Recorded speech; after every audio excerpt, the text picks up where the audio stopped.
भगवान श्री कृष्ण की नगरी ब्रजधाम मथुरा लोकसभा सीट पर 2 बार से भारतीय जनता पार्टी का कब्जा है और मथुरा से मशहूर अभिनेत्री हेमा मालिनी सांसद हैं।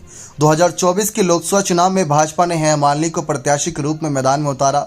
मथुरा लोकसभा सीट पर राष्ट्रीय लोकदल का अच्छा दबदबा माना जाता था, लेकिन हेमा मालिनी ने पिछले 2 चुनाव में अपने निकटवर्ती प्रत्याशी जो राष्ट्रीय लोकदल के थे उनको हराकर चुनाव जीता। एक बार तो जयंत चौधरी को ही हराया था, लेकिन जिस तरीके से माहौल बना हुआ है फिलहाल रणनीतियों को देखा जाए और पिछले कुछ चुनावी नतीजों को देखा जाए तो अगर अब देखा जाए कि जयंत चौधरी तो हेमा मालिनी के समर्थन में इस सीट पर प्रचार प्रसार करते नजर आएंगे क्योंकि वे एनडीए दल में शामिल हो गए हैं। तो ऐसे में सबसे बड़ी चुनौती अगर हेमा मालिनी के लिए कोई बन सकता है तो वह बीएसपी का ही प्रत्याशी बन सकता है, क्योंकि आरएलडी की तरफ से अब तक चुनौती दी जा रही थी। साल 2014 और 19 में जयंत चौधरी उतरे, कुंवर नरेंद्र सिंह उतरे, लेकिन दोनों को ही हार का सामना करना पड़ा और दोनों बहुत तगड़ी हार से हारे थे। जी हाँ, लाखों वोटों से हारे थे। लेकिन इस बार बीएसपी का ही प्रत्याशी हेमा मालिनी के रास्ते का रोड़ा बन सकता है। जैसा कि आप जानते हैं कि जयंत चौधरी अब एनडीए के साथ हैं और बीएसपी ने पहले तो अपने साल 1999 में इस सीट से प्रत्याशी रहे कमलकांत उपमन्यु को टिकट दिया था, लेकिन फिर उसके बाद यहां पर बड़ा बदलाव किया और सुरेश सिंह को चुनावी मैदान में उतारा है।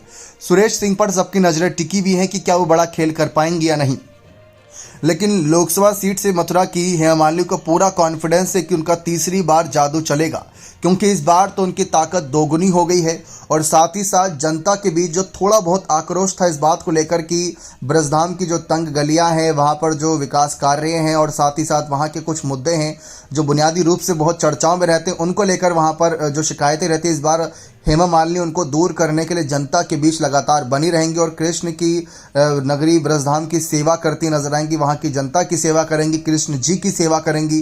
तो हेमा मालिनी ने अपना कहीं ना कहीं काम करना शुरू कर दिया है। लेकिन दूसरी तरफ कांग्रेस की ही प्रत्याशी की अगर हम बात कर ले, क्योंकि सपा कांग्रेस गठबंधन में ये सीट कांग्रेस के खाते में गई है, तो इंडिया दल की तरफ से मुकेश ढांगर को यहाँ प्रत्याशी बनाया गया खबरों के अनुसार। तो बीएसपी के प्रत्याशी की हम चर्चा कर रहे थे, तो बीएसपी का प्रत्याशी अगर हम देखें साल 2014 में जयंत चौधरी के बाद नंबर 3 पर था बीएसपी का प्रत्याशी।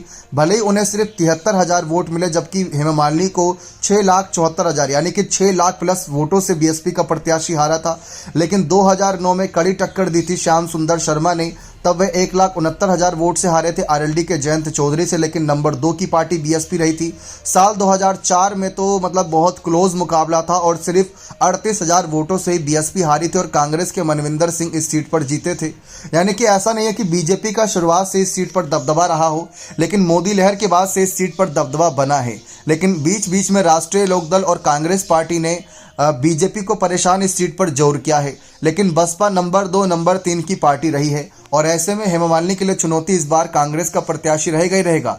लेकिन बीएसपी के प्रत्याशी सुरेश सिंह पर भी सबकी नजरें हैं, लेकिन जयंत और हेमा मालिनी मिलकर शायद इस सीट पर बीजेपी की तीसरी बार की जीत को सुनिश्चित करते नजर आ सकते हैं। क्या आपको लगता है कि इस सीट पर हेमा मालिनी का खेल बिगड़ सकता है बीएसपी और कांग्रेस के प्रत्याशी से?